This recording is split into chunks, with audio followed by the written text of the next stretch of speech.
Keith, there are a lot of ways and steps in the real estate process to protect the buyer from making sure they buy, I guess, the right home for them.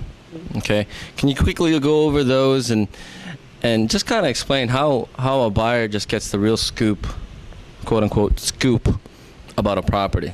Okay. All right. Sure. I think what the buyer is probably looking for is there anything I need to know about this house that hasn't been disclosed to me yet? Well, there are two ways to find that out. Let's assume that maybe there was an addition put onto the house. The buyer can certainly go down to the town and pull any documents to see if that was legally added on, or if it was illegally added on, if that's a concern. Let's assume that there was asbestos removal, or there was some type of removal out of the house that required some knowledge. That's going to be shown down in the town at the town hall.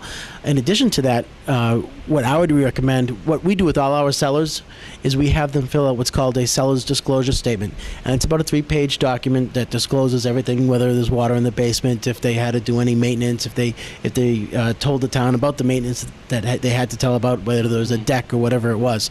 So a seller's disclosure statement, if it does not accompany and if it's not accompanied by the seller right away, a buyer should ask for the seller's disclosure statement. That solves a lot of issues right there. And they get the real scoop about that particular house that they might like, and it'll help them determine whether they should continue to move forward on making that purchase. I see. And it also has to do with, obviously, the agent knowing about these things. Right. In order to ask. A buyer's agent may not even ask for a seller's disclosure statement, but they really should. They should always ask for that seller's disclosure statement. Also, there's another form that we have. It's called a mold disclosure statement, and mold is the new, the early 2000s word, where in the late 90s it was the radon test. This time right now we're in the mold era, and we have a mold disclosure statement. If the buyer ever had mold and he was aware of it, he needs to disclose that. And if he's not aware of it and he does not know about it, he has to disclose that as well. Okay. All right. Thanks a lot, Keith. You're welcome.